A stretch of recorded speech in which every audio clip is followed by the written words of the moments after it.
Anyone with a close friend has had a conversation with them about fear. It usually happens on a road trip or when you're cruising the town late at night with no real destination.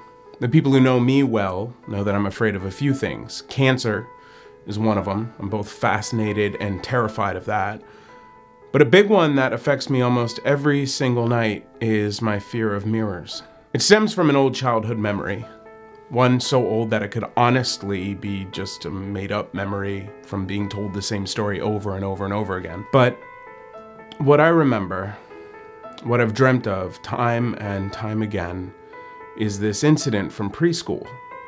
I remember there were these tables in the preschool that had these big flaps that opened up on them, and inside was sand, like an indoor sandbox, that when you closed the top, you had a nice wooden table to play on or color on or, do whatever you want. I love sandboxes. There were a bunch of sandboxes outside as well. And I grew up in the 80s, so these were good old-fashioned wooden sandboxes. Not the dinosaur-shaped plastic ones you see today. No, these were legit.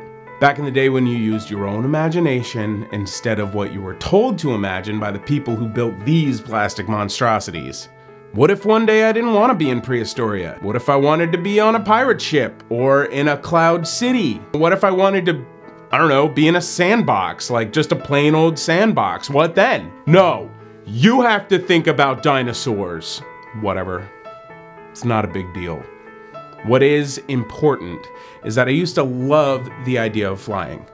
I'm the type of kid who jumps off the roof with an umbrella because of Mary Poppins, or lets go of his mom's hand in the middle of the mall and leaps horizontally off of a bench, shouting to the entire mall, "I can fly! I can fly!"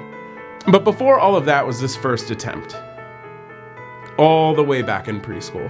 I was playing Superman. Don't ask how I knew who he was. I have no idea. I had his pajamas, so maybe it had something to do with that. But I remember very clearly I was playing Superman. And I was in the sandbox. The plain, square, wooden, built for kids like me with an overactive imagination sandbox. And I thought, Superman flies normally, right? So right next to the box was this set of stairs. I remember climbing up the first one with my little preschooler legs and thinking, no, this isn't high enough. Not for flight. So I climbed up another one. It's still not quite there. One more step. Yes, perfect. There I stood, above the entire world, on the totally child-proof cement stairs without a railing, ready to fly for the first time in my life. Well, spoiler alert, I didn't fly. I dove Olympically into the corner of the sandbox, splitting my forehead into a gaping, bloody wound. And you see, my dad was studying to become a minister a few blocks away, and even though we were 2 doors away from the hospital, the idiot college student watching me ran several blocks in the opposite direction of the hospital to the seminary to find my dad. And so the first real memory that I have is of me as a child sitting in a stainless steel sink, looking at myself in the mirror, covered in blood. I've seen that image in my nightmares over and over throughout my entire life. And as I've gotten older, my imagination grew. I'm sure it's changed and warped in my mind. Warped like the world I see in the mirrors at night.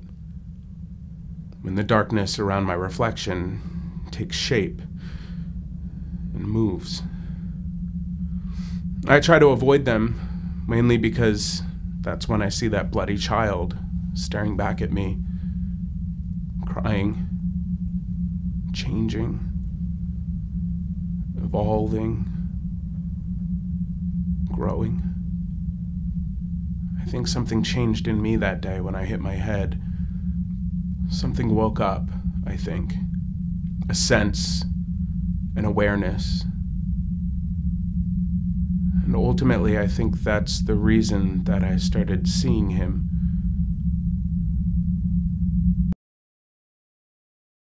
Hey, did you like today's story? Let me know what you thought in the comments down there. Interested in hearing the next part? Well, it's going to be right here when it's available.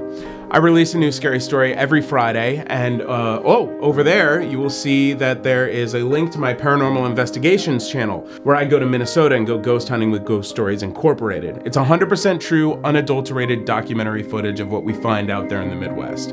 It's pretty creepy. Check it out. And if you like what you see there, or you like what you see here, subscribe. It's free, and it helps me keep doing what I love doing most, which is talking to you. See you next week.